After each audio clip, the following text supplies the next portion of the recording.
Unti-unti ko palalampasin ang ginawa mong pagpapasakit sa aking mga anak! Wala silang ginawang masama sa'yo para pahirapan mo! Ngayon, matitikman mo ang aking paghihiganti! Walang yakang babae ka! Akala mo ba masisindak mo ko? Pinagbayaran lang ng mga anak mong ginawa mong pagsira sa pamilya ko. Ang pag-agaw mo sa lalaking pinakamamahal ko. Hindi ka tinabla ng mahikang itim dahil puro kulubot na yung pagmumukha mo. Ipagpapalit din lang naman ako ni Ricky sa isang aswang pa. Pagbabayaran mo ang ginawa mo kay Kakay at Cheboy! Mas masahol pa kayo sa Diablo! Anong gagawin mo sa akin? Papatayin mo ko? Gagawin mo akong putahe sa karinderya nyo? Hindi ako lalampalampa para hindi ka patulan. Dahil ikaw ang tatadtarin kung lintik ka! Isa kang hangal! Wala kang karapatang saktan ng mga bata!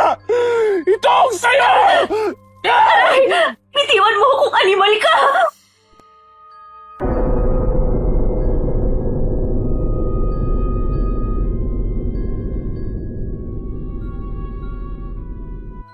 Marahang hinaplos ni Sofia ang buhok ng anak-anakan na si Kakaya habang ito'y natutulog. Dumungaw siya sa bintana at tumingala sa maliwanag na buwana. Bagamat sa pagkakataong yun ay hindi siya nagpalit ng anyo bilang aswang.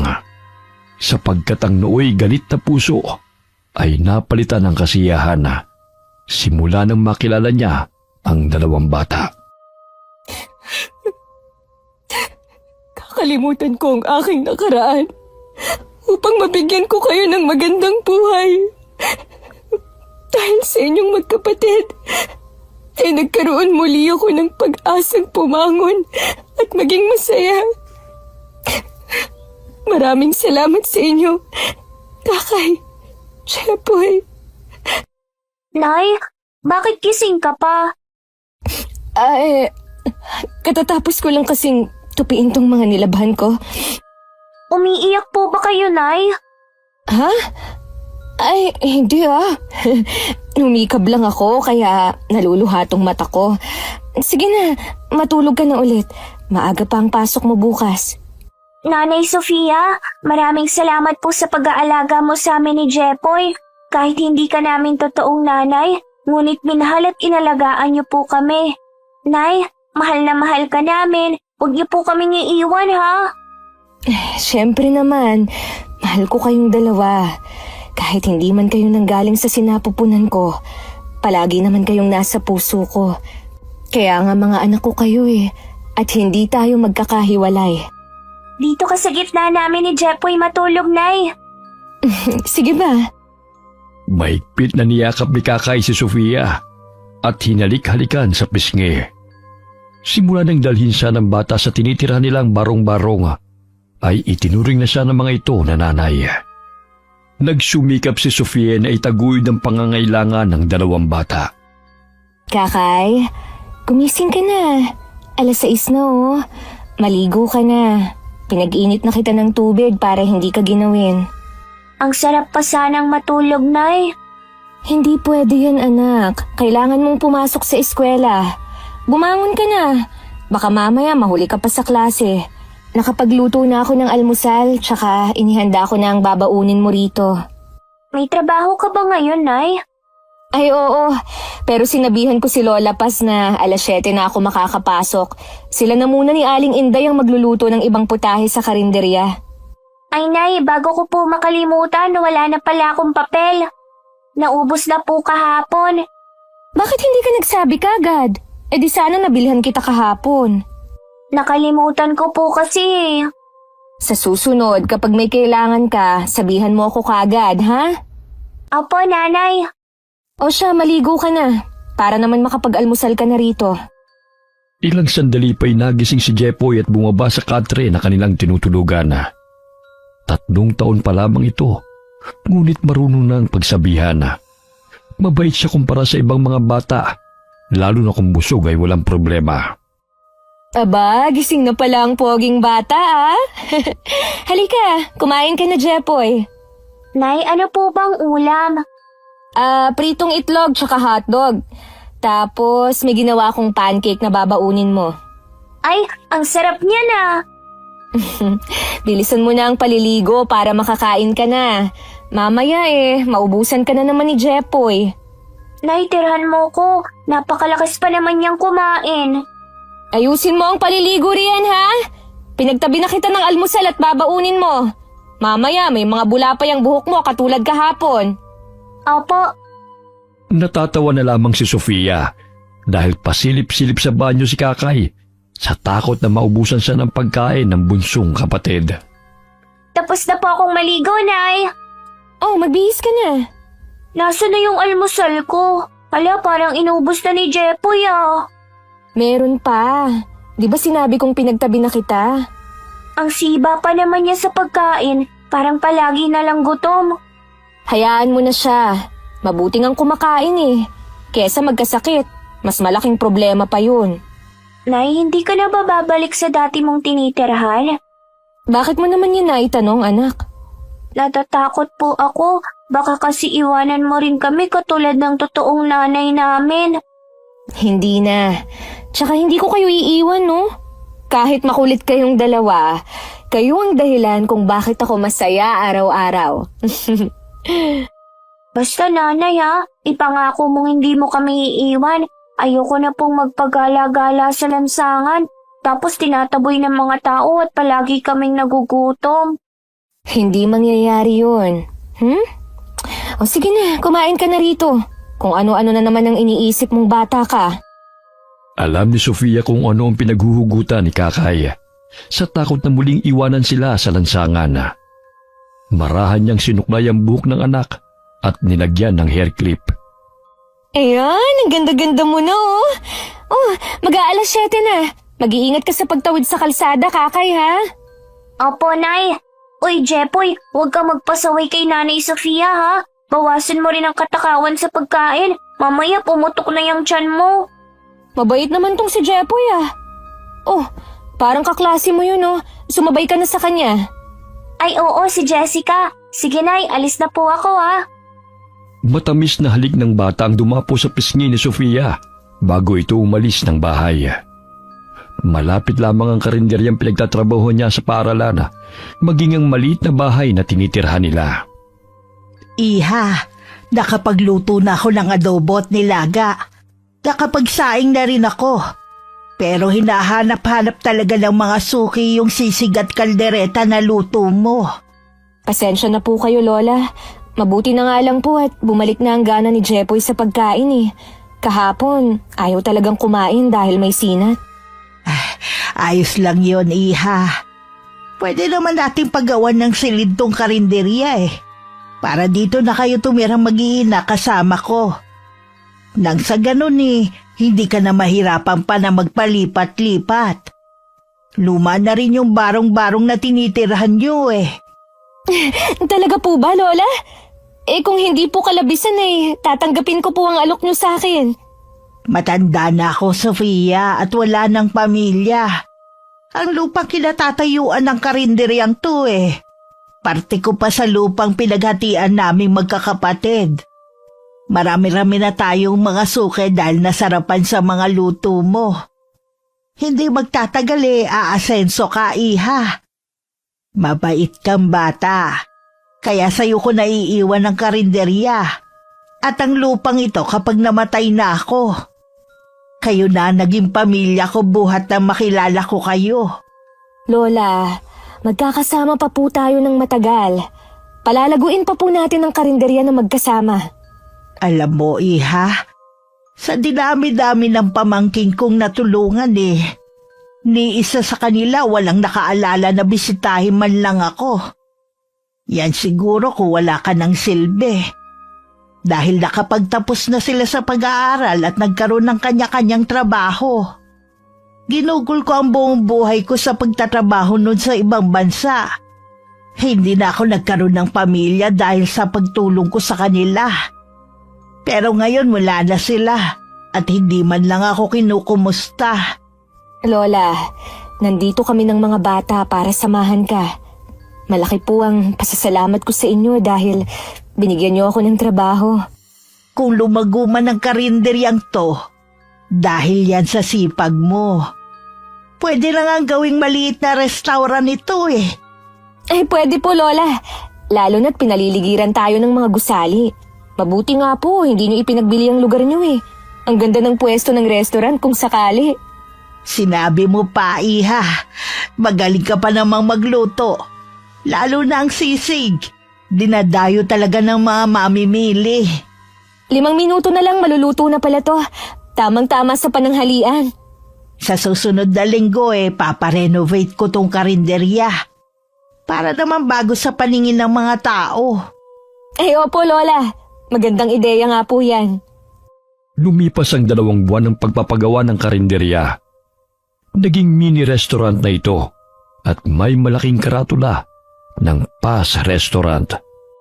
Walang pagsidla ng tuwa si Sofia at Lola Paz nang matapos ang matagal na nilang pinapangarap.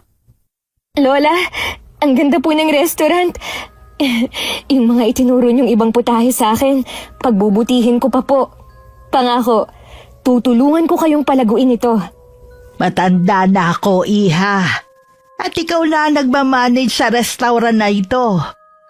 Alam mo bang naramdaman ko ang tunay na halaga ko sa isang tao na hindi ko naman kadugo? Maraming salamat sa malasakit at pagmamahal na ibinigay mo sa akin. Ikaw lang ang nag-aalaga sa akin sa panahon nagkasakit ako na hindi humihingi ng kapalit. Napakabusilak ng iyong kalooban, Sofia. Napakaswerte ng 2 bata sa iyo, Iha. Binabalik ko lang po sa inyo ang lahat ng kabutihan niyo sa akin. Alam kong may mga hinanakit kayo sa inyong mga pamangkin. Pero hindi natin sila mapilit kung sadyang kinalimutan na nila kayo. Ngunit ang nasisiguro ko hindi ko po kayo pababayaan. Alam mo ba, Iha? Noon walang araw na hindi nila ako tinatawagan dahil nanghihingi ng pang-tuition. Sadyang maawain ako kaya agad naman ako nagpapadala ng pera sa kanila. Pero doon ko nalaman na pera lang ang habol nila sa akin. Nung magretiro ako at wala na silang masyadong nahihingi. Huwag na po kayong umiyak. Nandito po kami ni na Jepoy at Kakay para sa inyo. Pasensya ka na, Iha, kung nagiging emosyonal na naman ako. O siya, dumadami na ang mga tao.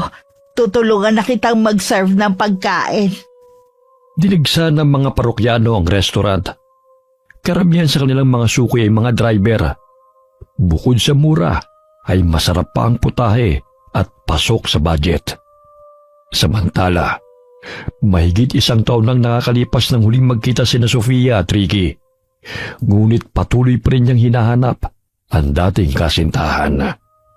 Nasaan na kaya ngayon si Sofia? Ilang beses na akong pabalik-balik sa dati naming bahay, pero wala pa rin balita sa kanya.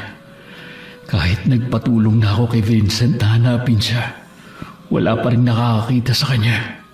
Oh, bakit nakatulala ka na naman dyan, babe? Naiisip mo na naman ang babaeng yun, ano?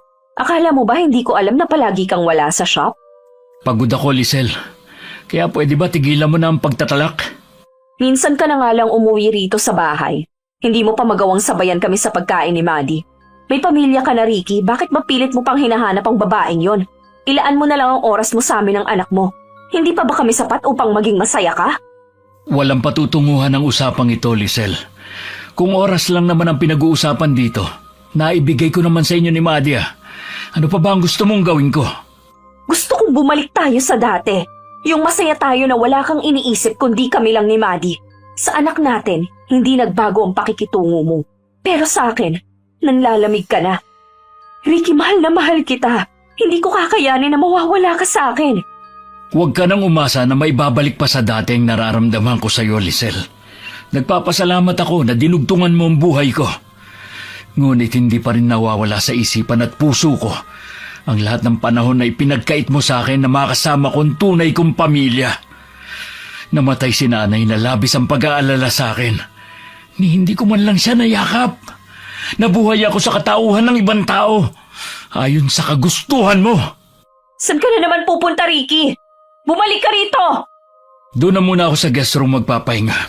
Ituloy niyo na lang ang pagkain. Hindi pa ako nagugutom. Babe, sandali! Malakas na sinarado ni Ricky ang pintuan. Napasa po siya sa kanyang noo dahil hindi niya na alam kung saan pahanapin si Sofia. Hindi kaya nahuli na siya ng mga tao dahil napag-alaman na asawang siya? Ay, Sofia, nasaan ka na ba? Babe, buksan mo muna ang pinto. Dinalhan kita ng pagkain. Gusto ko na muna magpahinga, Lisel. Mamaya na ako kakain. Kahit konti lang, kumain ka na muna. Ipinagluto kita ng sopas. Babe, sorry kung napagsalitaan kita ng hindi maganda kanina. Ang gusto ko lang naman na pag-usapan natin kung may problema man tayo. Ayokong mawala ka sa amin ni Maddie. Kaya nga nandito ako para bisitahin kayo ni Maddie, di ba? Alam ko ang responsibilidad ko sa anak natin. Pero babe, miss na kita. May pangangailangan din ako bilang asawa mo. Ang tagal din nating huling nagsiping. Pwede na nating sundan si Maddie. Pwede ba, Lisel? Pagod ako. Wala akong panahon sa bagay na yan. Sige, ilapag mo na lang sa mesa ang sopas. Salamat. Hahalikan pa sana ni Lisel ang asawa. Ngunit umiwas si Ricky at tinanggal ang kamay ng babae na nakayapos sa bewang nito. Kaya't padabog itong lumabas ng silid at tinungo ang kwarto nilang mag-ina. Kasama ka nga namin. Pero hindi ka na katulad ng dati na sa amin lang umiikot ang mundo mo. Ano ba kasing klaseng babae yung Sofia na yan? Bakit hindi mo siya magawang makalimutan? Gagawin ko ang lahat para manatili ka sa akin. Maagang nagising si Ricky at naisipan na naman itong umalis ng bahay. Nadatnan siya ni Lisel na papalabas ng pinto, kaya agad siya nitong tinawag. Babe, saan ka pupunta? Ang aga pa. Kakauwi mo lang kahapon tapos aalis ka na naman? Maaga kasi kaming kukuha ng mga supply. Tsaka may 2 customer na pupunta sa motor shop ngayon. At tayo magiging supplier sa shop nila. Sayang kung hindi akong kakausap sa kanila. Pwede namang ipaubaya mo na muna yan sa mga tauhan mo. Hindi pwede. Nakaset na ako ng appointment sa kanila. Ah, ganun ba? O sige, mamaya hintayin ka namin ni Maddie. Sabay tayong maghapunan, ha? Lisel, pwede bang huwag ka nang umasa na babalik pa tayo sa dati? Ayokong saktan ka. Pero ayokong paasahin ka dahil unti-unti na nagiging malinaw sa isip ko na ibang babaeng mahal ko at hindi ikaw yun. Pero Ricky, may anak na tayo. Kahit baliktarin mo man ang mundo, asawa mo ako dahil kasal na tayo. Kasal tayo pero ibang pangalan na nakalagay sa papel. Bigyan mo naman ng halaga ang sarili mo. Ayokong saktan ka. Hanapin mo yung lalaking magmamahal sa'yo ng buong puso. Hindi yung minahal ka lang dahil sa maling akala. Patawarin mo ako, Lisel.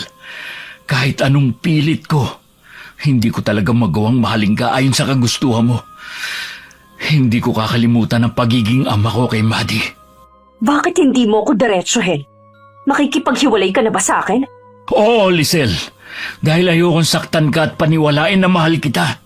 Ano bang meron sa babaeng yun na wala ako, ha? Natagpuan mo na ba siya? Nagkita na ba kayo? Kaya basta-basta mo na lang akong iiwan? Hindi pwede to, Ricky.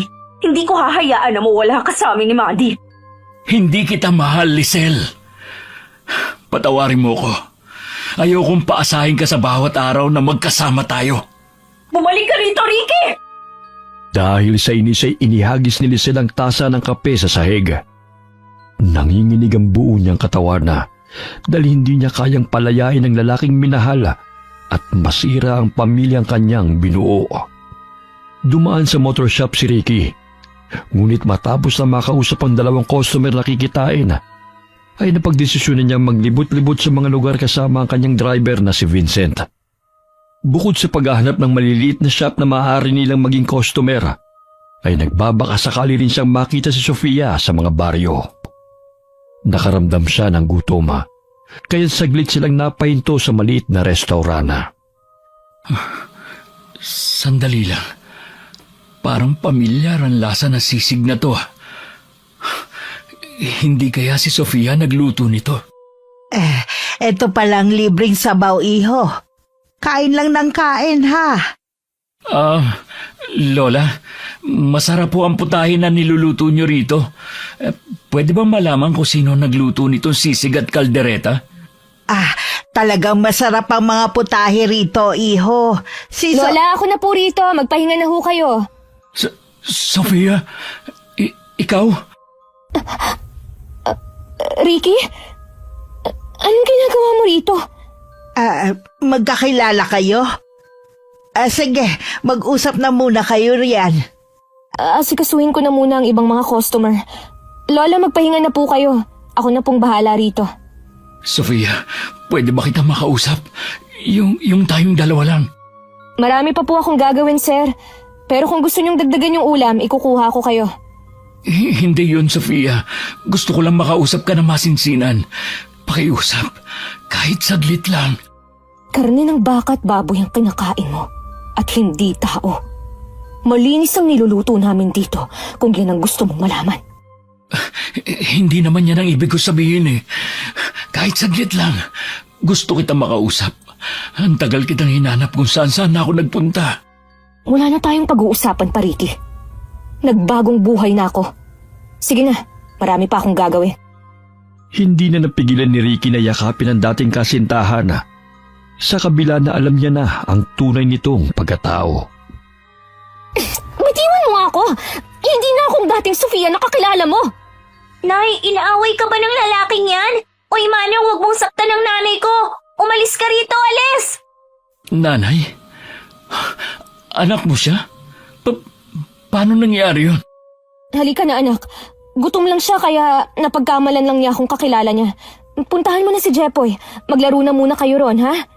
Nay, sabihin mo sa akin kung may nangaaway sa'yo, ha? Papaluin ko siya ng walis. Hindi pwedeng awayin ka ng kung sino. Hindi mangyayari yun. Sige na, bantayan mo na muna si Jepoy dahil marami pa akong gagawin dito. Napapalingon pa si Kakay sa kinaroroonan ni Sofia upang siguruhin na hindi ito sinasaktan ng customer. Bagamat hindi pa rin nilulubayan ni Ricky ang dalaga, kaya't pumayag na lamang si Sofia na makipag-usap sa labas ng restaurant na walang makakarinig sa kanila. Alam kong marami akong pagkakamali, pagkukulang, at hindi ko na may babalikan na sayang na panahon. Pero Sofia, mahal na mahal pa rin kita. Nang bumalik ang alaala ko, hindi ka na mawala sa isip ko. Pakiusap, huwag mo naman akong iwasan. Alam mo na ang totoo kong pagkatao, Ricky. Hindi ako normal na tao kagaya ng pagkakakilala mo sa akin noon. Isa akong aswang. Pero nagbagong buhay na ako kasama ang mga batang itinuring akong ina. May pamilya ka na rin, kaya ilaan mo na ang oras mo sa kanila. Masaya na ako sa buhay na meron ako ngayon. Pero Sofia, mahal na mahal pa rin kita. Naging malinaw na sa akin ang lahat. Hindi ko mahal si Lisel at peke ang aming kasal. Pwede naman tayong magbagong buhay na magkasama. Ayokong makasira ng pamilya. Kaya sana pabayaan mo na ako, Ricky. Sapat na sa akin ang nagmahalan tayo noon. Pero hindi tayo ang tinadhana sa isa't isa. Sofia, kahit maging magkaibigan man lang tayo, ayokong basta-basta ka nalang kalimutan, hindi ko kaya. Ayoko nang makita ka pa ulit. Dahil sa tuwing nakikita kita, parang bumabalik lang ang lahat ng sakit. Kaya nakikiusap ako sa'yo. Ayokong makaramdam ng poot dahil hindi ko nakokontrol ang sarili ko na magpalit ng anyo bilang aswang. Tatalikod na sana si Sofia, subalit mahigpit siyang niyapos ni Ricky at humagulgol sa iyak. Sana hindi na lang ako umalis noon. Kung nakinig lang sana ako sa'yo, edi sana magkasama pa tayo hanggang ngayon. Wala ka na bang natitirang pagmamahal sa akin? Kahit konti. Bitiwan mo nga ako, Ricky! Hindi na kita mahal! Sana maintindihan mo yun! Pero sana wag mo naman akong pagbawalang bisitahin ka. Pinangako ko noon kay nanay na aalagaan kita. Marami mang nangyari noong magkalayo tayo. Pero babawi ako ngayon. Wag na, Ricky. Alam kong ginagawa mo to para sa sarili mo. Nang sa gayon, hindi ka guluhin ng konsensya mo. Kahit sabihin mo pang mahal mo ko, hindi mo maipagkakaila na naging masaya ka sa buhay na meron ka ngayon. Sa marangyang buhay na ibinibigay sa'yo ng asawa mo. Kaya nga kita hinanap para bumawi. Mamuhay tayo gaya ng dati. Kahit na ano ka man, tanggap kita, Sofia. Paano anak mo? Sisirain mo ang masayang pamilya mo para lang sa akin. Kahit anong gawin mo, Ricky, hindi mo na maibabalik ang lahat sa dati. Nangyari na ang dapat na mangyari. Buo na ang desisyon ko. Ayoko nang makita ka pa ulit. Kaya sige na, umalis ka na dahil marami pa akong gagawin. Sofia, pakiusap. Huwag mo namang gawin sa akin to. Agad na tumalikod si Sofia at iniwan ang dating kasintahan. Masakit man sa kanya ang talikuran ng pinakamamahal. Ngunit kailangan niyang gawin yun dahil ayaw niyang makasira pa ng pamilya. Sofia, napapansin ko kanina pa yung kaibigan mo rito Pero hindi pa umaalis. Nagkausap na ba kayo? Opo, Lola. Hayaan niyo na siya. Maya-maya ay aalis din yan. Nakikita ko ang lungkot sa kanyang mga mata. Kausapin mo ulit. Baka naman may gusto pa siyang sabihin. Wala na po kaming dapat na pag-usapan pa, Lola. May kanya-kanya na kaming buhay. Dati mo ba siyang iniibig, Iha? Siya po yung dati kong nobyo. Pero may pamilya na po siya. Tapos na po ang lahat sa amin. Kaya wala na dapat kaming pag-usapan pa. Alam mo, Iha, nakikita ko sa iyong mga mata na mahal mo pa rin siya. Maging siya, hindi maikukubli na mahal ka pa niya. Kaso nga lang, hindi na pwedeng maging kayo ulit. Gaya ng sinabi mo na may pamilya na siya. At ikaw masaya na sa mga anak-anakan mo. Si Aling Inday na po ang maghuhugas ng mga kaldero. Magpahinga na po kayo, Lola. Kami na po ang bahala rito. O sige, uuwi na ako Basta kausapin mo ng mabuti ang dati mong nobyo at paliwanagan mo. Sa gayon hindi namang gulo pa sa'yo. Tinapik ni Lola Paz ang balikat ni Sofia bago lumabas sa karinderya at umuwi sa kanyang bahay na malapit lamang din doon. Magsasara na kami, Ricky. Umuwi ka na. Tsak na, hinihintay ka na ng iyong mag-ina. Sofia, tinapos ko na sa amin ni Lisel. Pakiusap, huwag mo naman ako ipagtabuyan. Nakikiusap din ako sa'yo. Huwag mong sirain ang pamilya mo dahil lang maaapektuhan na yung anak nyo. Isipin mo naman siya. Kailangan niya ng buong pamilya. Kaya umuwi ka na sa inyo at ayusin mo ang relasyon nyong mag-asawa. Minahal mo na ang babaeng kinilala mong asawa noon. Kaya wag mo na akong guluhin pa. Malungkot na umalis sa restaurant si Ricky. Bagamat hindi man lamang niya nakikita sa mukha ni Sofia ang pananabik, kaya't ganun na lamang ang panlulumo niya. Ilang araw siyang hindi umuwi sa mansyon na tinitirhan nila ni Lisela. Kaya't ganun na lamang ang inis ng babae dahil pinanindigan na nito ang makipaghiwalay. Hindi ako papayag na magkahiwalay tayo, Ricky. Sisiguraduhin kong babalik ka sa akin. Pumasok ito sa guest room kung saan natutulog si Ricky sa tuwing umuwi ito sa mansyon. May nakita siyang larawan na kinunan pa noong graduation nito at may kasama itong babae. Ito siguro ang Sofia na sinasabi ni Ricky. Kaso nga lang hindi malinaw ang mukha dahil nabasa. May naitago talaga siyang larawan pues sisiguraduhin kung hindi kayo magkakabalikan. Napaawang ang labi ni Lisel nang pumasok si Ricky sa kwarto. Pigil ang kanyang iyak dahil sa galit. Bakit ngayon ka lang umuwi? Mahigit 2 linggo na. Para malaman mo, tumawag ako sa shop pero sinabi ng tauhan mo na may meeting ka. Kanino, Ricky? Sabihin mo sa akin, sa babaeng nasa larawang to, ha? Patuloy mo pa rin ba siyang hinahanap at umaasa ka pang magkakasama kayong muli? Lisel, nagkausap na tayo, di ba? Pwede bang pakawalan mo na ako? Makakahanap ka ng lalaking magmamahal sa'yo ng totoo. Hindi yung dahil lang sa maling akala o Akin sa... ka lang, Ricky, at ako lang ang nagmamay-ari sa'yo. Wala nang iba. Pwede ba, Lisel? Hindi ako narito upang makipag-away. Gusto ko lang nakausapin ka na mahinahon. Ibabalik ko ang lahat ng bagay na ibinigay mo sa akin. Ang kotse, ang shop, ang... Hindi ko naman pinapabalik yun sa'yo, ha. Ang gusto ko lang makasama ka. Mahigpit na niyakap ni Lisel si Ricky. Subalit kinalas nito ang mga braso ng babae na nakapulupot sa kanyang bewang. Tapos na tayo, Lisel. Tama na ang pagkukunwari. Hindi ko kayang ipagpatuloy pa ang kahibangan na ito. Maging ang pangalan ng namayapa mong kasintahan, pinangalan mo pa sa akin. Si Paul ang pinakasalan mo, hindi ako. Mahal mo pa si Paul, kaya binuhay mo siya sa pagkatao ko. Dahil nagluluksa ka pa nung panahon na natagpuan mo ko. Nakikiusap ako sa'yo. Tama na. Hindi mo ako pwedeng iwan, Paul. I mean, Ricky. Hindi ko naman binabawi ang lahat ng yaman na ibinigay ko sa'yo. Umuwi ka lang dito. May buhay rin ako.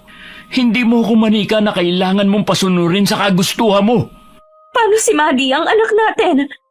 Bibisitahin ko siya rito.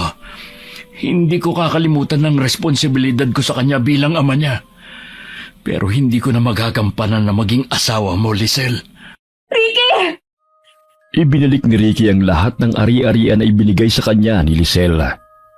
Tanging ang talyer lamang ang natira sa kanya dahil siya din naman ang naghirap doon. Umupa siya ng maliit na apartment at namuhay ng payak.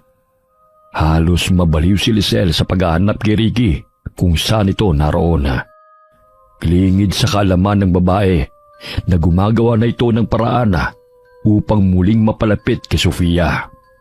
Ineng, parang may customer na yata tayo ah. Abay, ang aga naman yata. Hindi pa nga tayo nagbubukas eh. Luto na naman itong sisig at adobo, Lola. Ako na ang magbubukas ng pinto. Alam mo namang hindi makapagantay ang mga customer natin, lalo na ang mga tsuper. Sinabi mo pa. Sige, buksan mo na ang pinto, baka gutom na yan. Good morning po, sir. Ang aga nyo naman. Wala pang ang 7:00 eh. Good morning, Sofia. Bulaklak para sa'yo. Ricky? Ano na naman bang ginagawa mo rito? Sinabi na huwag ka nang bumalik dito, di ba? Oh, bakit naman hindi? Gusto kitang makita. At saka customer naman ako. Na-miss ko yung mga niluluto mo. May pambayad naman ako Pwede ba, Ricky? Ang aga-aga mong nanggugulo rito. At isa pa, mamaya, magsisidatingan ng mga customer at nakakaabala ka. Hindi na naipagpatuloy ni Sofia ang kanyang sasabihin nang bigla siyang hinalikan ni Ricky sa labi. Nagulat siya sa ginawa ng lalaki. Itinulak niya ito palayo, bagamat mas humigpit ang pagkakayapos nito sa kanya. Muli niyang itinulak si Ricky, kaya bahagya itong dumistansya sa kanya. Ngunit hindi niya may kubli ang pamumula ng kanyang pisngi. Sofia, kahit ipagtabuyan mo man ako, nararamdaman ko pa rin may natitira ka pang pagmamahal sa akin. Pwede ba? Huwag ka nang umasang magkakabalikan pa tayo. Dahil hindi na mangyayari yun. Umalis ka na nga. Sinisira mo ang araw ko eh. Itong bulaklak para sa'yo. Tanggapin mo na. May mga customer na kami maya-maya. Kaya sige na, makakaalis ka na. Customer din naman ako Nagugutom na ako kaya pwede bang pumasok? Pwede rin kitang tulungan kung gusto mo. Wag na. Umupo ka na nga ron. Ano bang order mo? Ikaw, Ikaw yung tinatanong ko. Puro ka katarantaduhan eh. sinasabi kong ikaw nga ang gusto ko. Gusto kong magkabati tayo. Gusto kong makasama ka ulit. Ang tanong ko yung order mo, hindi yung gusto mo. Ang kulit mo rin eh, no? May pansit ba? Meron. Ano pa? Okay na yan. Mamaya babalik na lang ako sa tanghalian. Kumplituhin mo na ang order para naman hindi ka na pabalik-balik dito. Naaalibadbaran ako sa pagmumukha mo eh. Naaalibadbaran o nai-inlove? Alam mo, mas gumaganda ka pa lalo kapag nagsusungit ka. Namiss talaga kita eh. Inirapan ng dalaga si Ricky at agad na kumuha ng order nito. Napapangiti na lamang si Lola Paz habang nakatanaw sa dalawa. May katulong din sila na si Aling Inday at ang anak nitong si Ami. Kaya hindi sila masyadong nahihirapan ni Lola sa restaurant. Iha, napapansin ko pabalik-balik na yung binatang yan dito Tsaka ramdam ko rin na mahal ka niya. Tingnan mo ang tingin niya sa'yo Hayaan mo siya, Lola. Isa pa, walang magawa yan sa buhay eh. Kaya pabalik-balik dito. Talaga bang hindi mo na siya bibigyan ng pangalawang pagkakataon, Iha? Minsan na kayong pinaglayunan, tadhana.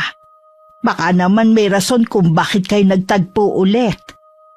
Wala akong karapatan na panghimasukan ng personal na buhay mo. Pero sundin mo ang sinasabi ng puso mo bago mo pa pagsisihan sa huli. Natatakot ako, Lola. Baka umasa ako at bumalik siya sa pamilya na kinilala niya noon. Diba pinagtapat naman niya sa'yo ang lahat kung bakit nangyari ang bagay na yon? Kaya nga narito siya dahil gusto niyang bumawi sa'yo. Huwag mo nang sayangin pa yon. Alam kong mahal mo pa siya. Ibibigay ko lang tong order niya, Lola. Sige, Iha. Ito na po ang order niyo, sir. Napaka-formal naman kung makaser ka. Kumain ka na. Kung ano-ano pang sinasabi mo dyan Sofia, sa kabilang kanto na pala ako nangungupahan para naman madalas na kita makita. Bahala ka sa buhay mo. Hindi naman ako nagtatanong kung saan ka nakatira. Tsaka, hindi ako interesado, no? Wala lang, na-share ko lang. Ang sungit mo naman. Malakas ang kabog ng dibdib ni Sofia matapos na makaharap muli si Ricky. Pabalik-balik sa kanyang isipan ang pangyayaring hinalikan siya ng lalaki. Wari bumalik ang dati niyang pagmamahal sa kasintahan. Bagamat nangingibabaw sa kanyang isipan ang takot na maiwan muli dahil may sarili na itong pamilya. Kung tatanggapin ko siya ulit, edi parang magiging kabit niya ako. Ang saklap naman kung magkakaganon.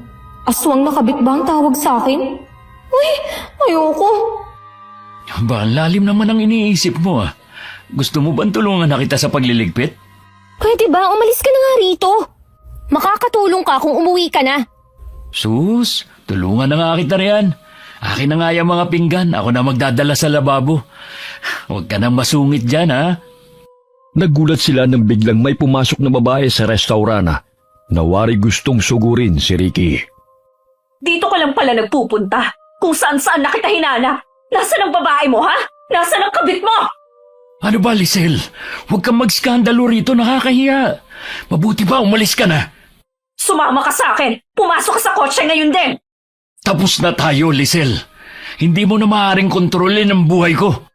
May sarili akong isip at buhay na gusto ko. Hindi pwedeng masusunod na lang ang lahat ng kagustuhan mo. Minsan mo na akong kinontrol. Ayoko na mangyari pa yun ulit. Umalis ka na lang, pwede ba? Hindi. Sasama ka sa amin. Mababaliw ko kapag nawala ka sa akin, Ricky. Nandito ba ang kabit mo, ha?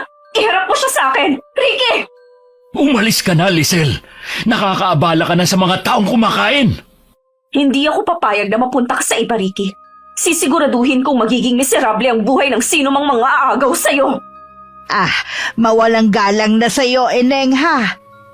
Kung hindi ka kakain sa restaurant ko at gusto mo lang manggulo, umalis ka na lang bago pa ako magpatawag ng pulis. Naaabala mo na ang pagkain ng mga customer ko. Matalim na tinitigan ni Lisel si Ricky bago bumalik sa sasakyan nito. Nagtama ang paningin nila ni Sofia. Ngunit hindi natinag ang dalaga sa malditang itsura ng babae. Siya pala ang asawa mo. Paano ba yan? Natuntun ka na niya. Hindi legal ang kasal namin dahil ang nakapangalan sa marriage contract, yung namayapa niyang kasintahan. Binuhay niya sa pagkatao ko at ginamit niya ang pagkakataon na wala akong maalala para magawa niyang manipulahin ako, Sofia. Kahit na. Namuhay kayo bilang mag-asawa. Noong panahon na yun, wala akong maalala. Akala ko totoo mga sinasabi niya, pero kasinungalingan ng lahat. Mabilis na pinahururot ni Lisel ang sasakyan na. Muntik na siyang mabangga sa isang jeep.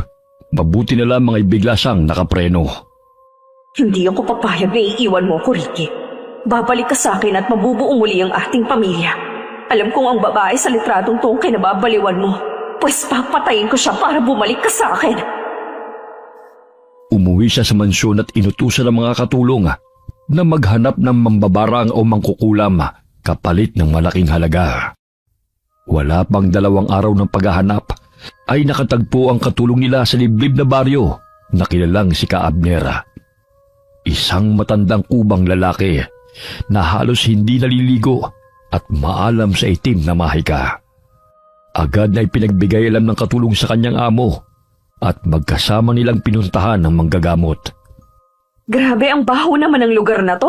Sigurado ka bang ito yung bahay ng mangkukulam? Ay, napakagandang dilag naman ito. Yan ang mga tipo kong babae.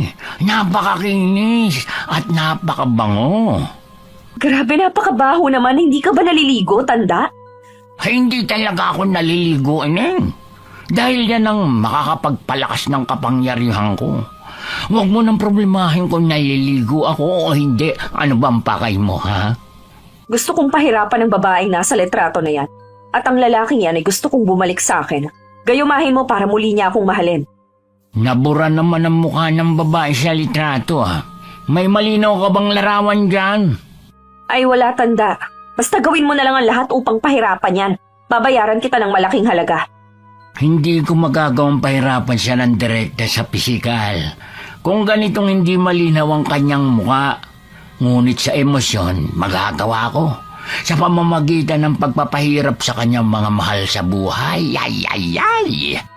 O ikaw na ang bahala. Tapos ang lalaking yan, gawin mong lahat upang bumalik siya sa akin. Ay, andali naman.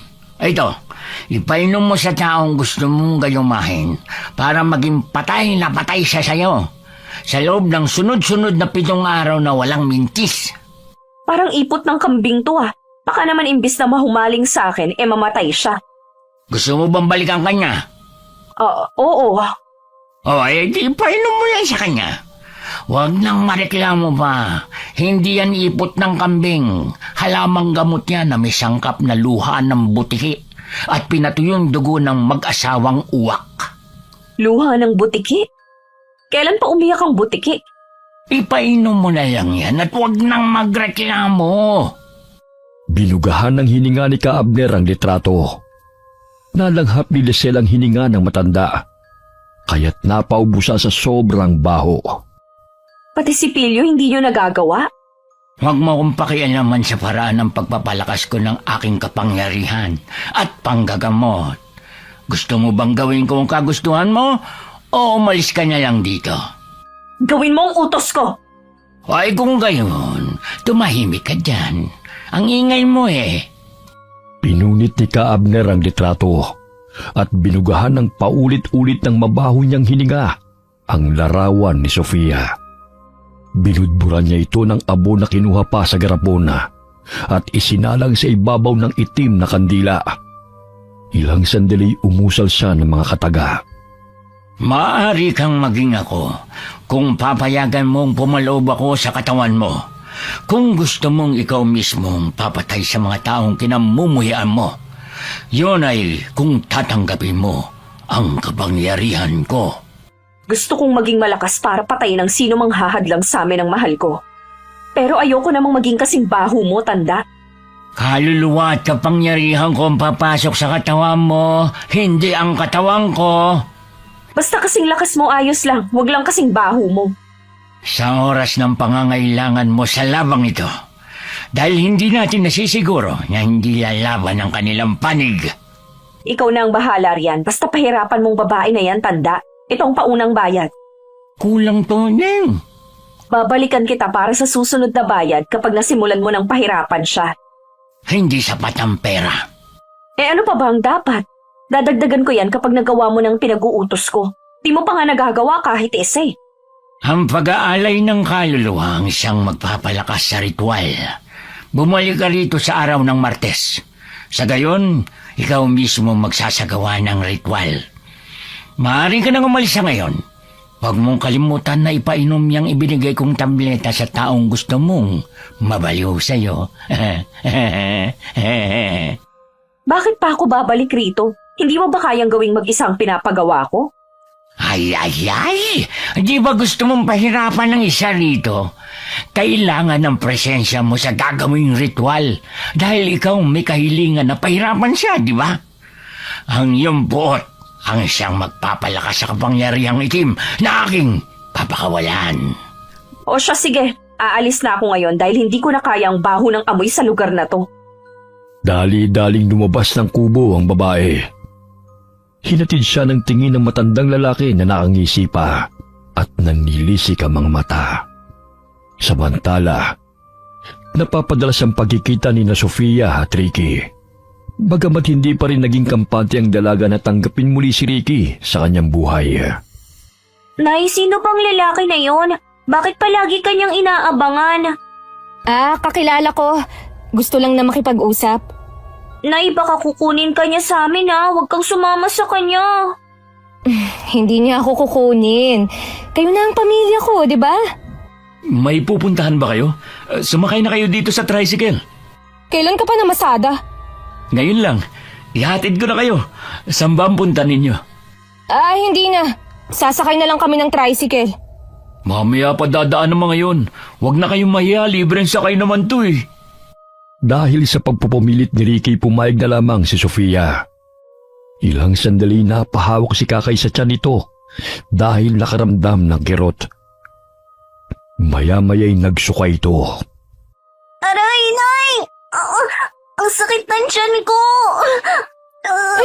Bakit naman biglaan ang pagsusuka mo? Pareho lang naman tayo ng kinain Sandali, papahiran ko lang ng langis ang tiyan mo. Nay, ang sakit! Aray! Dali na natin siya sa ospital. Baka naman kung napaano na siya. Sige, wala naman siyang nararamdaman kanina Bago naman ang niluto ko. Baka naman pinasok lang ng malamig na hangin ng tiyan niya. Pero iba na ang pagsusuka niya Kakay, dadalhin ka namin sa ospital Huwag kang mag-alala anak. Sabihin mo kay nanay kung anong mga nararamdaman mo, ha? Aray, hindi ko na po kaya ang sakit. Malapit na tayo sa ospital anak. Konting tiis na lang. Biglang napakurap-kurap si Sofia nang may maaninag siyang itim na anino ng tao na biglang sumalubong sa tricycle na sinasakyan nila. Bigla itong nawala ng banggay ni Ricky. Ricky, nakita mo ba yun? Ang alin? Yung may aninong itim na binangga mo. Ngunit bigla na lang siyang nawala. Wala akong nakita. Nandito na tayo. Sandali at bubuhatin ko si Kakay. Nandito na tayo sa ospital anak. Mamaya mawawala na rin ang sakit, ha? Nanlalamig na ang kamay ng bata at namumutla dahil lahat na ng pagkain ay inilabas na nito. Nurse, tulungan niyo po kami. Ang anak ko bigla na lang pong sumakit ang tiyan at nagsusuka. Ricky, tingnan mo. May maliliit na bato na sumasama sa sinusuka ni Kakay. Hindi naman siya kumain ng ganyan Ayan na ang doktor. Kailangan na ma-examine siya para makasiguro tayo. Anak, nandito na ang doktor. Huwag kang matakot ha, dahil gagamutin ka nila. Nanay, mamamatay na po ba ako? Hindi anak, gagamutin ka ng doktor. Nandito lang si nanay ha. Mahal na mahal kita. Dinala sa emergency room si Kakay at agad na nilapatan ng gamot. Sa labas ang silid ay hindi mapakali si Sofia sa kakaisip kung ano nangyayari sa bata. Sana naman maging maayos na siya. Hindi ko talaga alam ang gagawin ko kung may mangyaring masama sa kanya. Napamahal ka na sa mga batang yon. Ang swerte nila dahil nagkaroon sila ng ina na katulad mo. Pansamantalang guminawa ang pakiramdam ni Kakay nang malapatan ng gamot. Lingid sa kaalaman ni Sofia na nag-uumpisa na si Lisel sa pagpapahirap sa kanila. Kahit anong gawin ko, hindi masyadong tinatablan ng mahikang itim ang babaeng nasa larawan. Nararamdaman kong hindi siya pangkaraniwang tao at may taglay ring itim na kapangyarihan, bagamat ang mga mahal niya sa buhay ang siyang sasalo sa isinasagawa nating ritual. Ay. Sa ganitong paraan ay aatakihin natin ang kanyang emosyon na siyang maging dahilan ng kanyang paglugmok at panghihina ng loob hanggang siyang mawala sa katinuan.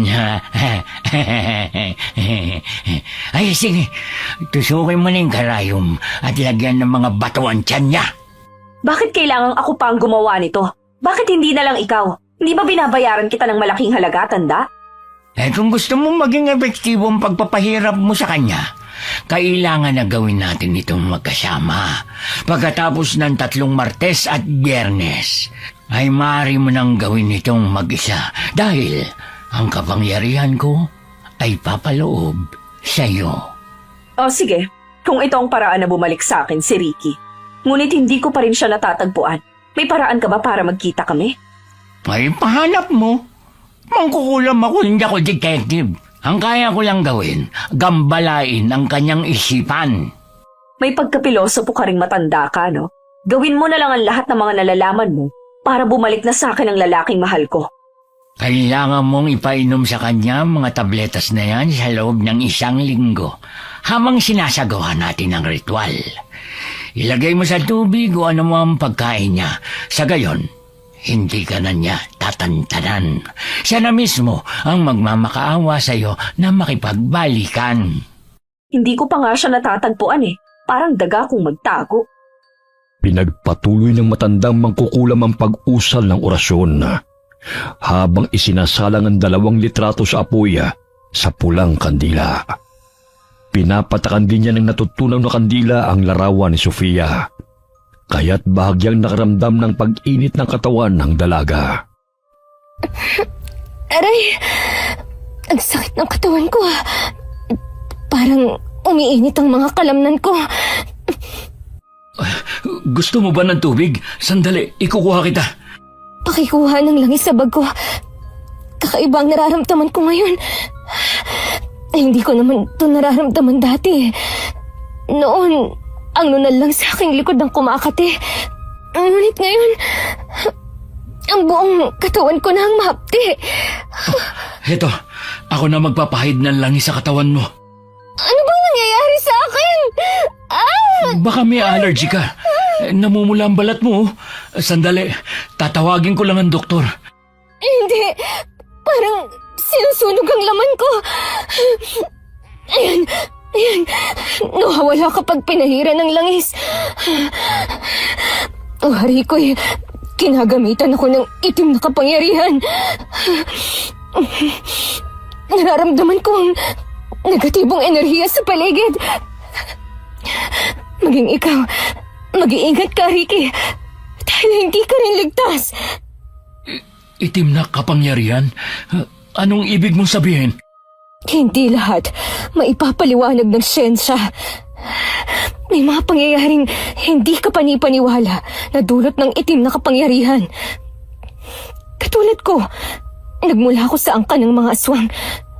Ngunit ang negatibong enerhiya na umaaligid sa atin ay parang mula sa mga taong may labis na hinanakit at puot. Ayan. Unti-unti nang nawawala ang init sa katawan ko.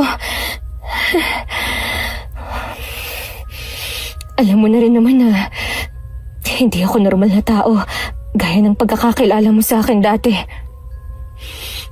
Ricky, nakikiusap ako sa'yo.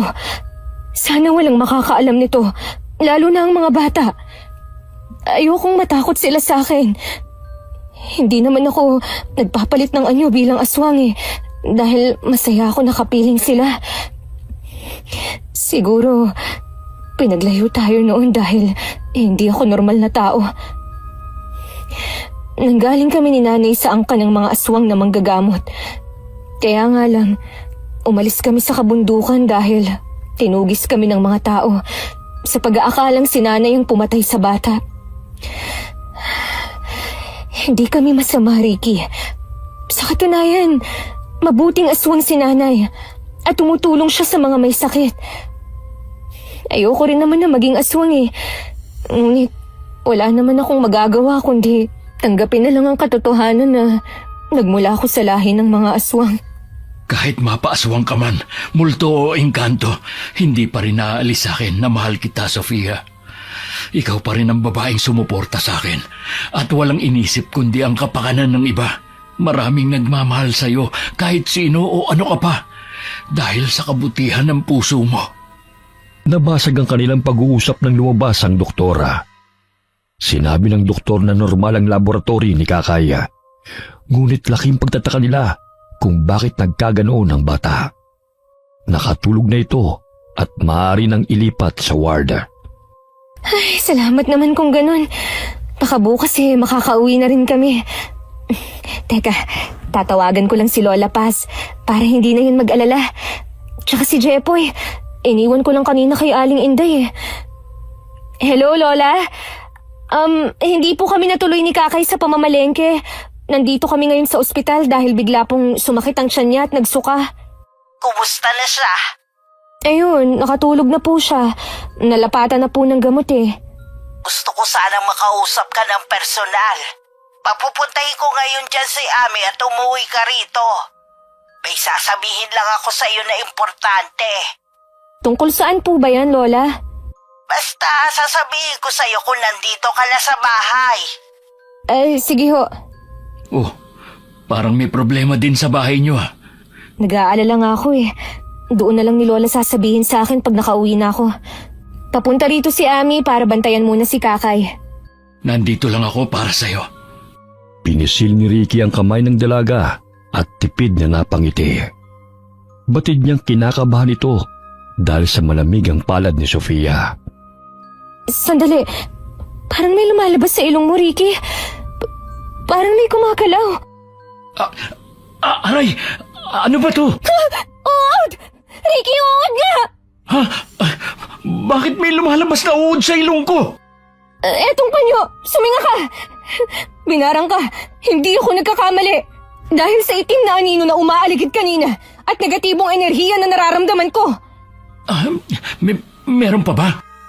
Sandali, titingnan ko. Wala na. Sino kaya may kagagawan nito? Baka naman yung asawa mo. Si Lisel?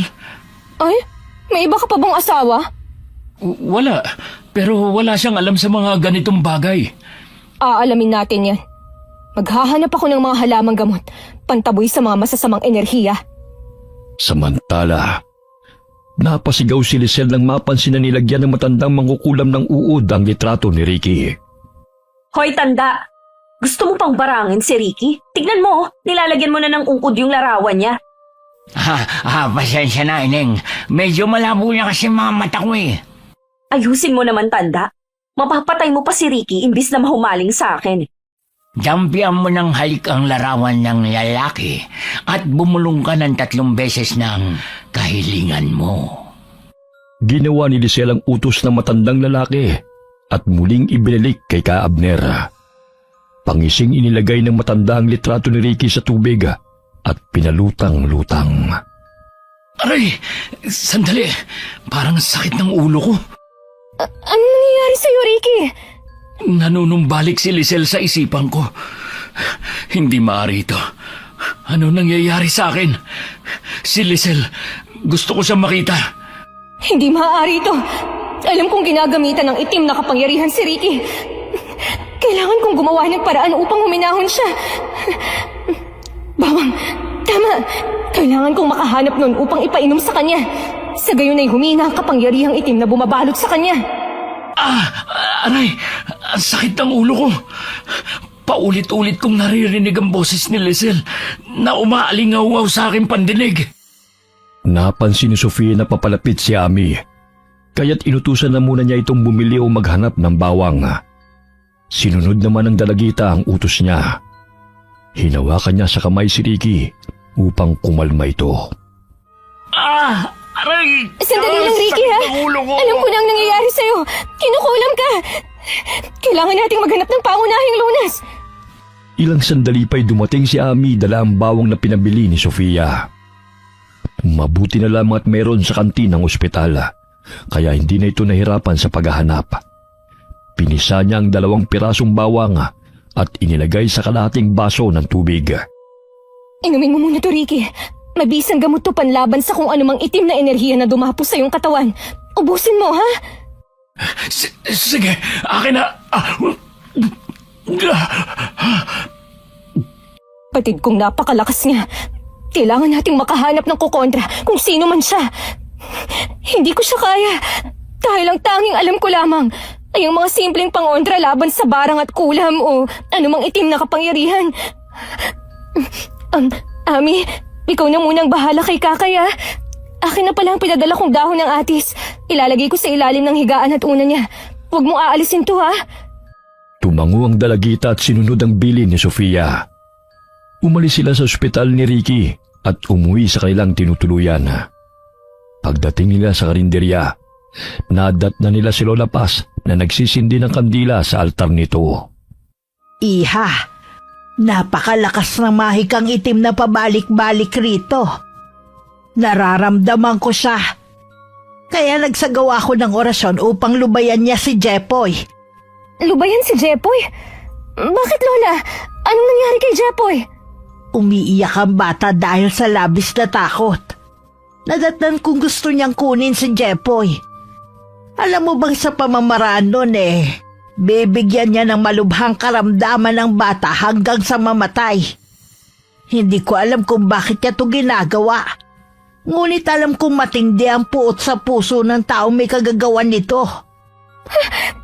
Hindi ko maintindihan, Lola. Bakit si Jepoy? Anong kasalanan niya? Nadamay lang ang mga bata sa galit ng taong yun sa'yo. Huwag ka na mag-alala. Nasa maayos na kalagayan na si Jepoy. Pero batid kong gusto kanyang pahirapan sa pamamagitan ng pagpapahirap sa mahal mo sa buhay. Itong libro, makakatulong sa'yo to para malabanan ng mga taong gustong magpahirap sa'yo. Tutulungan kita sa abot ng aking makakaya, anak. Isa akong manggagamot. Kaya nga ni isa sa aking mga pamangkin ayaw tanggapin ang librong ito. At mag-iisang manggagamot at may kaalaman din sa mahikang itim. Lola, maging si Ricky nilabasan ng uod sa ilong. Umupo ka rito, iho. Nararamdaman ko ang mainit na pagnanais ng taong ito na maangking kang muli. Ikaw ang gusto niya. Kaya handa siyang pahirapan ng sino mang hahadlang sa kaligayahan niyong dalawa. Si Lisel ang alam kong gustong kumontrol sa akin. Maari kayang siya may gawa nito sa atin? Lola, si Kakay, hindi ko siya pwedeng iwan sa ospital. Huwag ka mag-alala, Sofia. Pinadalhan ko na ng pangontra si Ami para isabit sa katawan ni Kakay. Magiging maayos na rin ang kalagayan niya. Ibig sabihin, ako ang dahilan ng paghihirap ng mga bata? Paano po namin malalabanan ang mahikang itim, Lola? Hindi basta-bastang mangkukulam at mambabarang ang kalaban natin. Ngunit hindi ko hahayaan na magwagi siya sa kanyang kasamaan. Halika, iho. Ilagay mo ang palad mo sa pulang tela. Ikaw rin, Sofia. Sisikapin nating putulin ang isinasagawa nilang ritual. Umusal ng mga kataga si Lola Paz habang binabasang nakasulat sa libro. Malakas ang pag-ihip ng hangin kahit na saradong bintana at pinto. Huwag kayong matakot. Kahit papano nalalabanan ko siya. Aray! Ang sakit ng likod ko! Ang nunal ko! Umiinit na naman! Alam kong dati na hindi ka normal na tao, iha. Ngunit alam ko namang mabuti ang iyong kalooban. Sa kabila na isa kang aswang. Lola! Matagal ko nang alam. Simula nang tumuntong ka sa lugar na ito. Isa akong manggagamot kaya nararamdaman ko ang enerhiya ng bawat tao na nakakasalamuha ko. Aray, Lola! Ang sakit ng likod ko! Parang napapaso ako! Hindi na napigilan ni Sofia na tanggalin ang kanyang kamay sa pulang tela sa ibabaw ng mesa. Tila ba'y nasasaktan siya sa orasyon na sinasambit ni Lola Paz laban sa ritual ng mangkukulam. Wari ba'y maging siya'y kinukontra dahil isa rin siyang aswang. Umumbok ang likod ni Sofia at nagpalit siya ng anyo bilang aswang.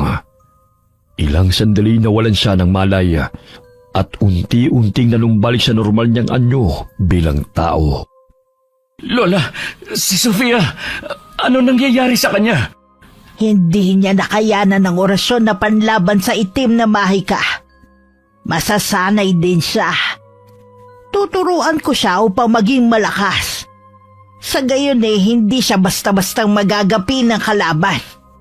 Paano kung masaktan siya sa tuwing sinasagawa mo ang orasyon na yan? Kaya nga gagawa ko ng ibang paraan upang labanan ng mahikang itim na hindi nasasaktan si Sofia. May dahon ng na sakurito. Maaari mo ba pakuluan to, iho? Sige po, Lola. Binuhat ni Ricky si Sofia patungo sa sofa at agad na nagpakulo ng dahon ng anonas. Mabisang gamot yun sa kulam sa pamamagitan ng pag-inom ng pinakuluang dahon. Mapait ang lasa nito. Kumuha ng dahon ng laurel si Lola Paz at sinindihan yun gamit ang puting kandila. Sa pamamagitan noon ay nagtataboy ng negatibong enerhiya sa paligid. Yun din ang pinadala niya kay Ami na ilagay sa mga gamit ni Kakay upang hindi lapitan ng itim na kapangyarihan. Tapos na po ako magpakulo ng dahon ng anonas, Lola. Lagyan mo ng konting asukal at inumin mo. Sa gayon ay tatantanan ka ng mahikang itim. Sa loob ng 1 linggo, dapat tuloy-tuloy ang pag-inom mo niyan upang hindi ka tabla ng pinapakawalang mahika ng kalaban. Kailangan kong harapin si Lisel. Wari ko'y siya may pakanan ng lahat ng ito. Huwag. Hindi mo siya dapat na makita sa loob ng 1 linggo. Ramdam ko na may nagsasagawa ng ritual para gayumain ka sa pamamagitan ng hangin. Dahil hindi niya nagawang mahanap ka. Ano na po ang gagawin ko para matigil na ang kahibangan na ito? Palipasin mo ang 1 linggo at doon niyo siya harapin. Alam kong maging ang kaluluwa niya ay isinanlanan niya sa dyablo upang maging kasing lakas ng mangkukulam na yon. Bihira lang ang gumagawa noon. Ang pait nga ng lasa ng pinakuluang dahon ng anonas, Lola. Pagtiisan mo na yan. At saka magpakulo ka ng dahon ng tanglad at ibanlaw matapos mong maligo. Pangontra din yan sa kulam at barang. Sige po, Lola. Mas mabuting dumito ka na muna, iho, para mabantayan ko kayo. Si Ami at Inday na muna magbabantay kay Kakay sa ospital. Hinawi ni Ricky ang buhok na nakatakip sa mukha ni Sofia. Hinaplos-haplos niya ang pisngi nito upang magising. Sofia, wala akong pakialam kung aswang ka pa. Hindi ko nahahayaan na magkalayo pa tayong muli, mahal ko. Palilipasin ko lang ang 1 linggong sinabi ni Lola. Babalik ako sa mansyon upang harapin si Lisel. Kukunin ko si Maddie sa kanya pag nalaman kong may ginagawa siyang hindi ka nais-nais. Aray, ang sakit ng ulo ko. Mahal, gusto mo ba na maiinom? Aray, masakit lang ang ulo at likod ko. Lola, nasan si Jepoy? Gising ka na pala, Sofia. O itong tsaa na gawa sa dahon ng anonas. Inumin mo na muna. Gising na si Jepoy. Dali-daling nilagok ng dalaga ang tsaa at agad na pinuntahan si Jepoy.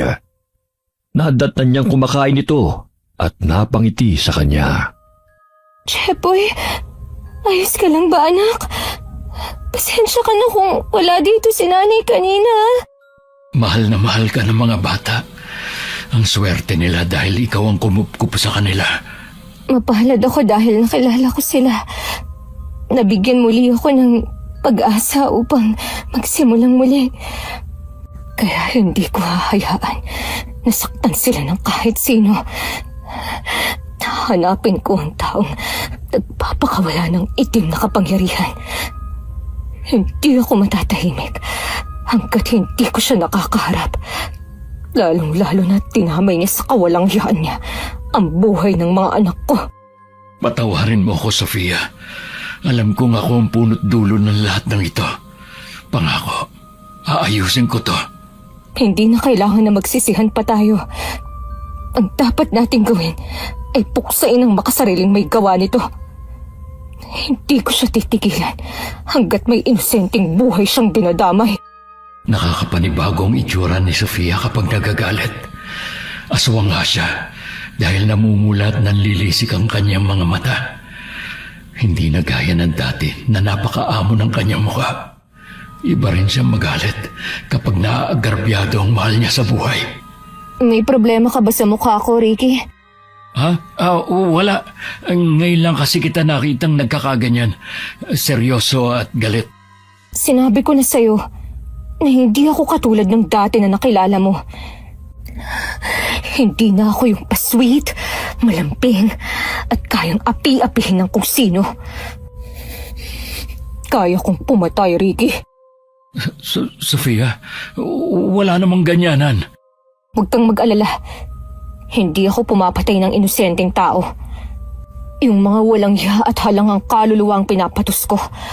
Kaya wala akong pakialam kung talikuran mo man ako. Dahil hindi ko kailangan ng lalaki upang mabuhay.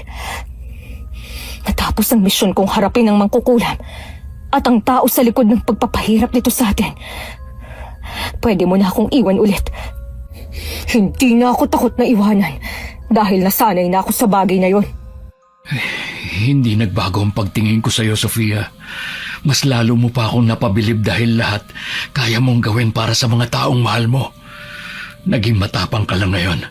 Ngunit ikaw pa rin ang Sofia na malambing at mapagmahal na nakilala ko noon. Mahigpit na niyakap ni Ricky si Sofia at hinalikan sa noo. Ilang sandali pa'y napasigaw si Lola nang mapansin na nagsuka si Jepoy ng itim na likido.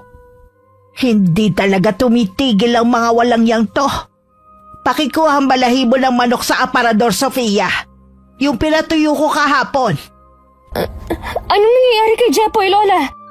Bilisan mo, kunin mo na yung pinatuyong balahibo. Tingnan ko lang kung hindi siya masasaktan sa gagawin ko. Ito po, Lola.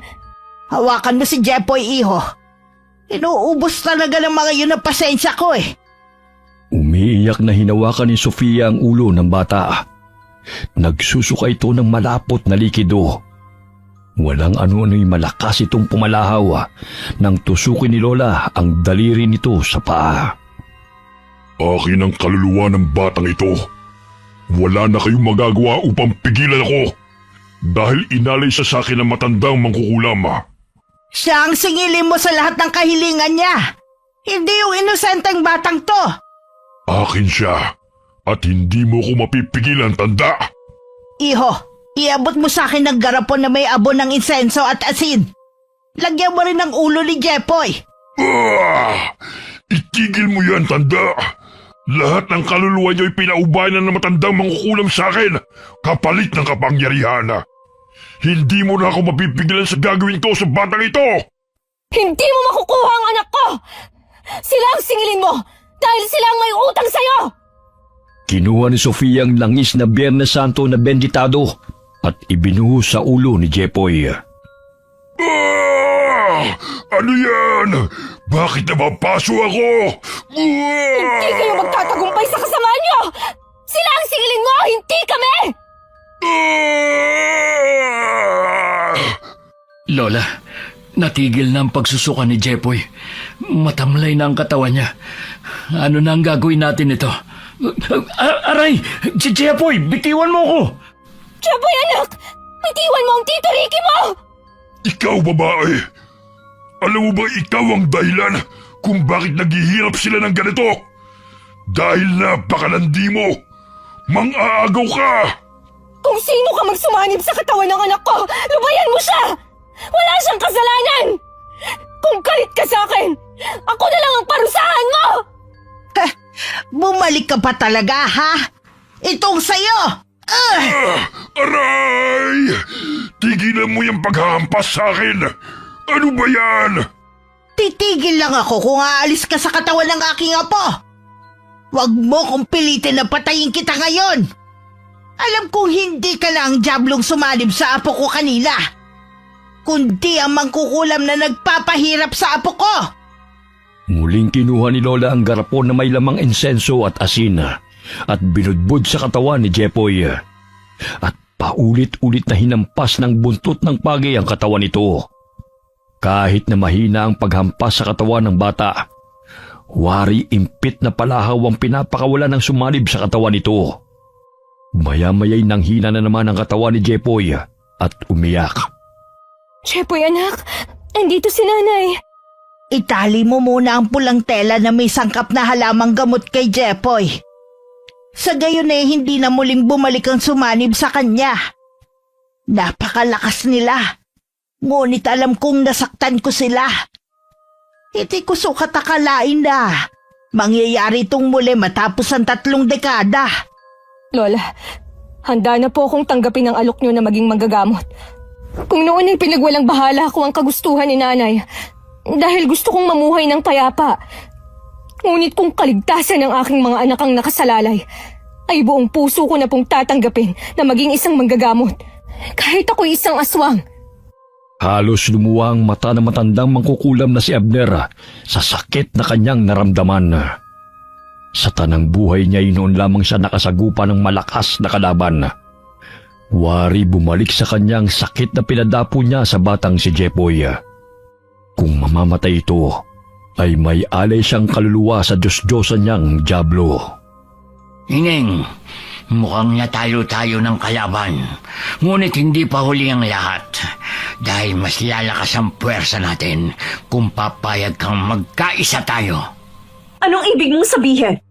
Matanda na ako, kaya hindi na nakayanan ng katawan ko. Subalit, patuloy na magiging malakas ang kapangyarihan ko kung may sasaniban akong katawan.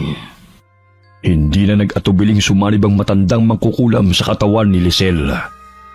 Nandilat pa ang mga mata ng babae at nagpaikot-ikot sa kinatatayuan nito bago bumulagta sa sahig at nawalan ng malaya. Maya-maya'y iminulat niya ang mga mata at marahang tumayo. Naninag niya sa replika ng salamin ang biglang pagbabago sa kanyang mukha. Naging kulay abo ang buhok at kilay ko. Nakararamdam din ako ng kakaibang lakas sa aking katawan. Totoong patay na nga siya. At sumanib siya sa katawan ko. Kailangan ko makaalis rito. Magagawa ko ng lahat ng gusto ko at mapapasunod ko ng sino man ang aking nanaisin. Iniwan ni Lisel ang bangkay ng matandang mangkukulam na nakabulagta sa lupa. Dilat ang mga mata nito at animoy na tuyo ang katawan. Dinala niya ang mga gamit ng matanda sa pangkukulam. Kinabukasan, nakalabas ng ospital si Kakay. Ilang araw ding hindi nagbukas ng karinderya sina Lola Paz at Sofia dahil sa pangyayari. Kapag masama ang pakiramdam mo, sabihin mo kagad kay nanay, anak, ha? Hindi na po sumasakit ang tiyan ko, Nay. Di ba kaibigan mo siya? Dito na ba siya titira kasama natin? Pansamantala lang naman, anak. Pero aalis din naman siya kapag maayos na ang lahat. Ayaw mo ba nandito ako, Kakay? Ayaw ko pong may nangaaway kay nanay. Mahal ko ang nanay mo. Hindi ko naman siya aawayin eh. Ilang araw ding walang nanggugulo sa kanila. Ngunit nararamdaman pa rin ni Lola Paz ang negatibong enerhiya na pinapakawalan ng taong matindi ang galit kina Ricky at Sofia. Nakakatakot ang katahimikan ng itim na kapangyarihan.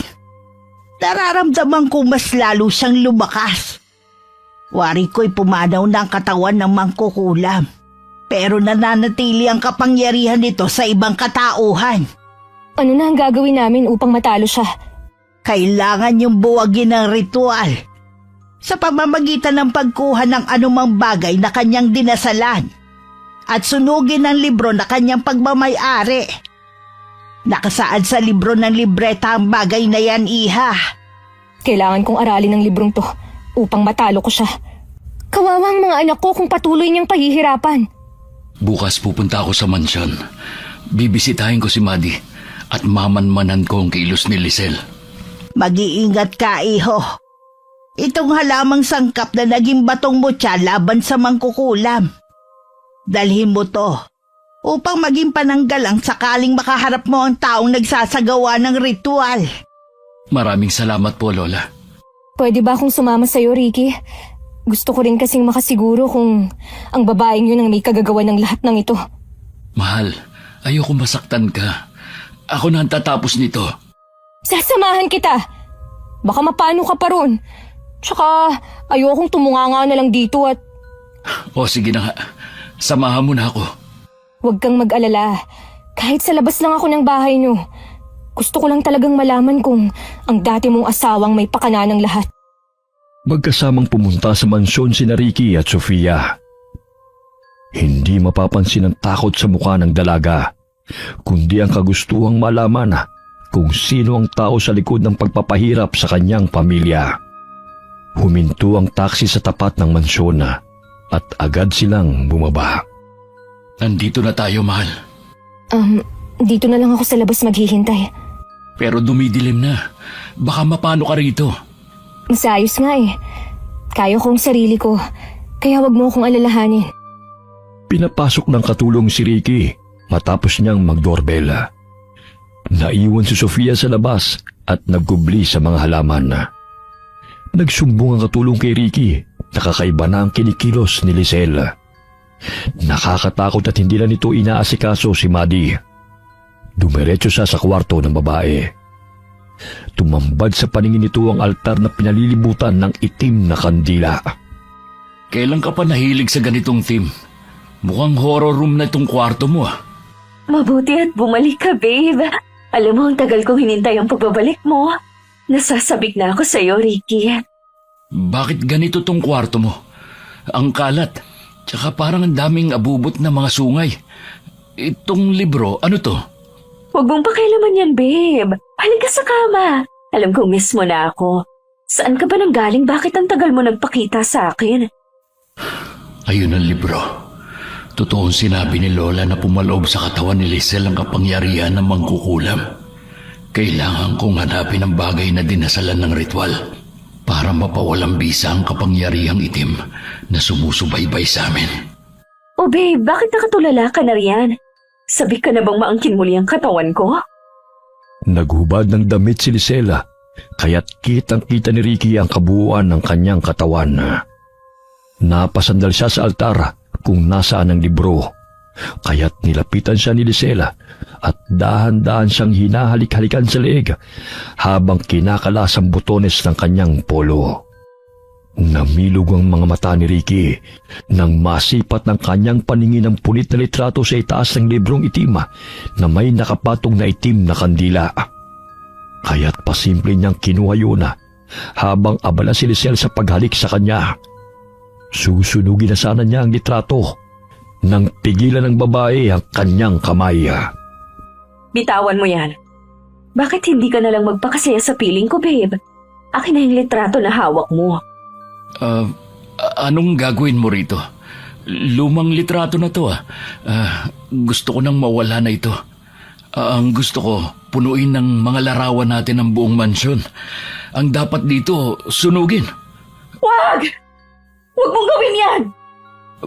Bakit hindi pwede? Itinulak ni Lisel si Ricky upang agawin ang litrato na nagsisimula ng matupok ng apoy. Nakuha niya yun at inihipan. Nakipag-agawan si Ricky upang muling makuha ang larawan. Akin na yan! Hindi mo pwedeng sunugin yan! Bakit?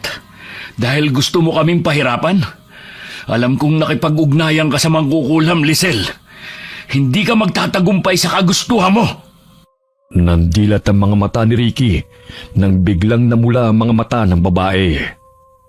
Nanlilisik ang mga mata nito at wari tinubuan ng sungay. Naninag ni Ricky ang anino ng babae sa dingbing na wari kasing laki ng kalabaw at mahaba ang sungay. Natatakot na naman ang katulong kaya kinarga nito si Maddie pababa ng kwarto. Isa ka ng dyablo! Hindi ka na tao! Akin ka! Ikaw ang dahilan kung bakit ako nagkakaganito, Ricky. Walang magmamay-ari sa iyo hanggang sa kamatayan. Akin ang kaluluwa mo at isasama kita sa impyerno! Ikaw lang ang nababagay doon. Dahil ang sakim at puno ng galit na katulad mo ay doon napupunta. Wala kang kasing sama. Pati mga bata dadamay mo pa sa kawalang hiyaan mo. Takot na lumabas ang katulong karga si Maddie at nagkubli sa mga halaman. Wala na rin doon ang gwardya dahil nag-resign na ito nang makita ang kakaibang itsura ni Lisel tuwing gabi. Kinausap ni Sofia ang katulong at napag-alaman niya kung ano nangyayari. Pagpasok niya ng mansyon ay nakita niyang kinakaladkad ni Lisel si Ricky palabas ng kwarto. Hindi na nito magawang tabla ng mahikang itim ang lalaki dahil sa taglay nitong sangkap na bato na ibinigay ni Lola. Kaya ang tanging magagawa lamang nito ay saktan ng pisikal si Ricky. Akala mo mapipigilan mo ako sa isinasagawa kong ritual? Pues papatayin kita dahil hanggang kamatayan ay magsasama tayo! Nay! Nahihibang ka na! Baliw! Isa pang salita. Babalikin ko tong leeg mo. Hindi na napigilan ni Sofia na magpalit ng anyo bilang aswang nang makitang sinasaktan ng mangkukulam na si Lisel si Ricky. Aba, may hayop na naligaw. Sino ka namang pakialamera na napadpad rito? Walang iya ka! Bitiwan mo siya! Wala kang awa! Pati yung mga bata, idadamay mo pa sa karangalan mo, hayop ka! Hayop? Sinong mas hayop ang wangis sa ating dalawa? Nagbibiro ka ata Aba naman, Ricky. Siya ba si Sofia? Ipagpapalit mo lang din naman ako sa isang kuba at napakapangit na nilalang pa. Walang silbi rin palang pagpapahirap kung mapasakin ka ulit. Dahil ni kalingkingan ay walang-wala ang babaeng yan. Mas masahol pa sa hayop ang ugali mo! Maliksing sinugod ng aswang na si Sofia si Lisel. Bagamat mabilis na nakailag ito at inihagi si Ricky patungo kay Sofia. Dahilan na mabuwal silang dalawa. Kunin mo ang libro at ang bagay na dinasalan niya. Kukunin ko ang atensyon niya. Mag-iingat ka, mahal. Ikaw rin, mahal ko. Nagpambuno si Lisel at ang aswang na si Sofia. Hindi may pagkakaila na napakalakas ni Lisel. Dahilan na ibalibag niya ang dalagang aswang. Yan lang ba ang kaya mo? Lalampa-lampa ka ring hayop ka. Bakit na humaling si Ricky sa'yo gayong ang pangit mo rin pala? Bukod sa baku-baku mong likod. Dahil hindi masama ang ugali ko, katulad mong walang giya! Etong sa'yo! Bitiwan mo kung hayop ka. Mas lalo ko pang papapangitin yung mukha mo. Isa kang baliw! Wala ka na sa tamang katinuan! Kaya pinipilit mo ang mga taong ayaw na sa'yo! Hindi pagmamahal ang tawag doon! Kundi ang pagiging makasarili! Ano? Bahala na ang iba na maghirap basta maging masaya ka lang? Kahit na muntik ka nang makapatay ng dalawang inosenteng bata! Wala akong pakialam sa mga pinagsasabi mo. Sa akin lang si Ricky at wala nang ibang makakaangkin sa kanya. Patuloy na nagpambuno silang dalawa. Kaya pumasok si Ricky sa loob ng kwarto at muling hinanap ang litrato. Natagpuan niya yun sa sulok ng silida at agad na sinunog. Ito ang nababagay dito. Kailangan ang wakasan ng kasamaan mo, Lisel. Maging ang kapangyarihang itim na bumabalot sa katauhan mo. At ang librong ito. Ano nangyayari sa akin? Parang hinihigop ang enerhiya ko. Wag! Wag! Huwag magsunugin ang libro! Huwag! Tigilan mo yan! Paiba-ibang tinig na kumakawala sa kanyang bibig. Tuluyan na nga siyang nilamon ng kasamaan. Maging ang Diablo ay sumanib na sa kanyang katauhan. Pagbabayaran yung lahat ng ginawa niyong ito sa akin. Mga hayop kayo! Hindi ako matatahimik hanggat hindi natatapos ang kasamaan mo. Hindi ko hahayaan na saktan mo ang mga anak ko! Tuluyan ng nilamon ng apoy ang litrato, maging ang librong itim na mangkukulam. Lahat ng mga gamit sa loob ng kwarto ay isinilid ni Ricky sa bedsheet at sinilaban sa labas ng mansyon.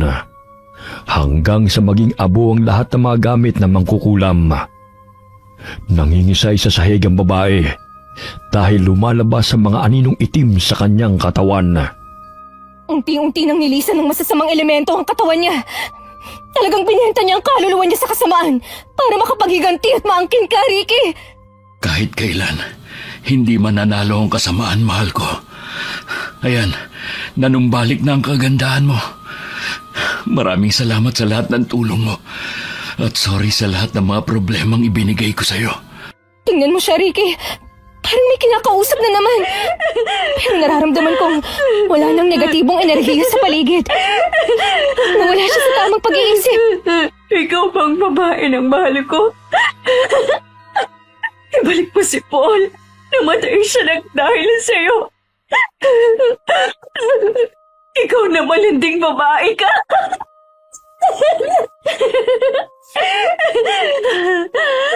Si Paul ang totoong mahal niya, hindi ako, Sofia. Naging obsessed siya sa lalaking yon. Napag-alaman ko mula kay Vincent na ikakasal na sana sila ni Paul. Kaso, nalaman niya na may relasyon pala ang lalaki sa pinsan niya 2 linggo bago ang kasal. Aksidente yung kinamatay ni Paul at ng babae, pero ayon kay Vincent, parang sinadya na tanggalan ng preno sa sasakyan nito. Siya ba ang may kagagawan nun? Walang matibay na ebidensyang makapagtuturo sa kanya. Pero siya ang tinuturo ng iilan sa kakilala nila. Nangingitim ang mga mata ni Lisel habang umiiyak at tumatawa. Tanging ang nag-aalaga na lamang kay Maddie ang natitirang katulong sa mansyon sa takot ng ibang katulong sa pagbabago ni Lisel. Tumawag ng doktor si Ricky upang ipasuri ang kalagayan ng babae. Sinabi ng doktor na wala na ito sa tamang katinuan, kaya kinakailangan na sumailalim sa gamutan. Dinala sa mental hospital si Lisel, kaya nasa pangangalaga ni Ricky ang anak nilang si Maddie. Pwede na ba kitang ligawan ulit, Sofia? Ikaw ang bahala kung hindi ka papagod. Hindi naman ako napapagod kapag nakikita ka eh. Gusto kong magsimulang muli, kasama ka at ng mga anak natin. Kung gusto mo, ampunin natin ang legal si Nakakay at Jepoy eh. Nang sa ganun, maging pamilya na talaga tayo. Talaga? Oo naman. Nagpatayo ng bahay sina Sofia at Ricky, katabi ng restaurant na pagmamayari ni Lola Paz. Pagkalipas ng ilang buwan ay napagdesisyonan ng dalawa na magpakasala at inimbita nila ang matalik na kaibigan ni Sofia. Halos tumalon sa tuwa si Clara nang makatanggap ng imbitasyon mula sa kaibigan niyang matagal na niyang hinihintay ang pagbabalik. Sa tulong ni Lola Paz na nagmula sa angkan ng mga babaylan, ginamot niya ang pagiging aswang ni Sofia. Kaya hindi na ito basta-basta nagpapalit ng anyo bilang aswang sa tuwing kabilugan ng buwan. Makalipas ang 1 buwan ay kinasal sina Ricky at Sofia. Masayang namuhay ng payapa ang lumalaki nilang pamilya. Okay, katulad po ng request nyo, nagkaroon po ng part 2 ang kwento ni na Sofia at Ricky. Sana po nagustuhan nyo ang kwento nila. Shout out po tayo kina Billy Ray, Jenny May, kay Ray Buendia, Meng, Mirna, Anna Marie at kay Michael Del Rosario. Mula po kay Lucy Buendia ng Nueva Ecija. Hi kay Giray Janine. Hi Zachary Saranillo. Shout out kay Kakok Gabas galing kay Melchora Arcilia. Lagi pong nakikinig mula sa Bicol. Salamat po. Hi kay Maria Yokoyama from Japan. Hi kay Charito Nerona. Ganon din po sa mga kapatid niya na nasa ibang bansa. Kamusta po kayo? Hi kay Mamiliana Nalugon from Kadijay, Bohol.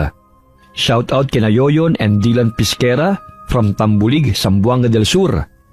Hi kay Josephine De Los Trinos from Osaka, Japan. Alright. Sana po napasaya namin kayo sa kwento namin. Marami pong salamat sa inyo and God bless all of you.